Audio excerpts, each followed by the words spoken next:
Would you believe that it's been a year already since I reviewed the GameCube version of this game? I can't. I can't even believe it. I couldn't believe it back then either.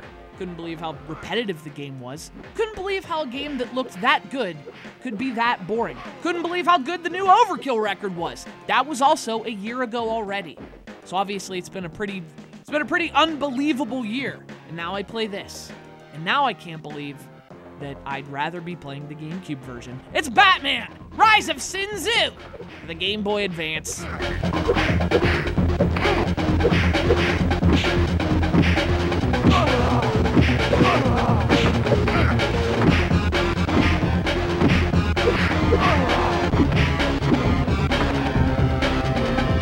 So look, here's the thing about the GameCube version. It may be repetitive,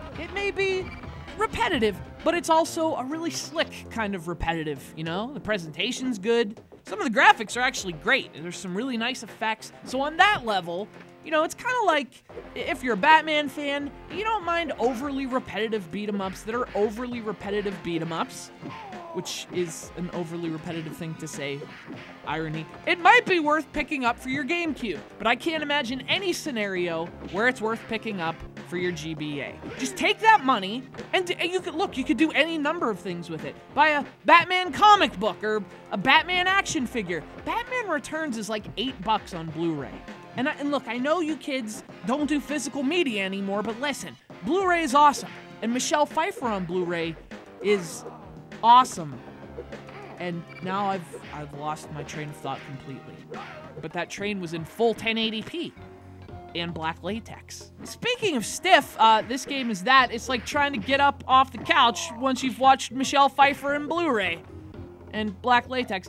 Batman moves like a sloth in this game. A sloth dressed up like Batman for Halloween. I mean, think about that. Can you even imagine a sloth showing up for trick-or-treat? What candy would you even give a sloth? And how would that sloth eat it with no freaking fingers? He's just got the claws. How are you gonna eat a Mary Jane with just claws? See, look, these are the kind of questions this game raises. You can do combos, but the combos require timing that's so precise, I'm not even sure Mozart could do it. Even he would be like, you know what, F it, I'm just button mashing. This is dumb.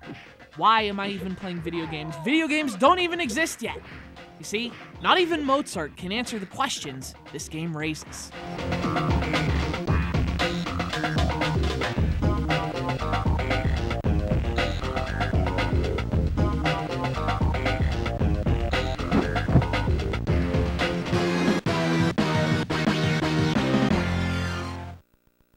So it doesn't play well, you know, it's really sluggish and slow and, you know, it doesn't play well. But like the console version, it does do some things well. In this case, it's the animation. The animations are pretty well done, given the platform. Like for the GBA, this is some pretty good stuff. And the graphics are solid too, you know? So it's at least a decent looking game with some nice animation.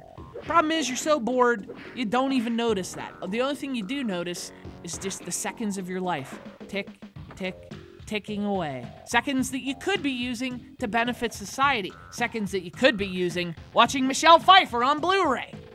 She is the greatest of all animations, but instead, you're playing Batman, Rise of Sin Tzu for the Game Boy Advance. Hey, way to use your time wisely, Internet. Batman has to use his gadgets from time to time, like the Batarang and his grappling hook.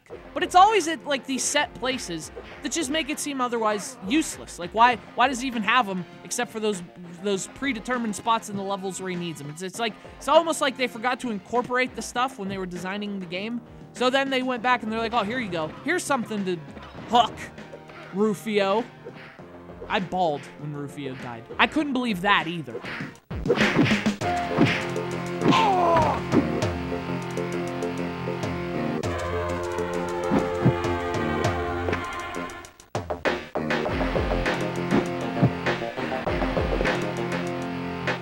I guess every game has redeeming qualities, except for the ones that just do not whatsoever. In this case, I thoroughly enjoyed throwing my enemies off buildings. See, because my Batman is Batman of vengeance and fury. My Batman listens to Foreigner at unnecessary volumes in residential communities and smokes cigarettes in the Batmobile.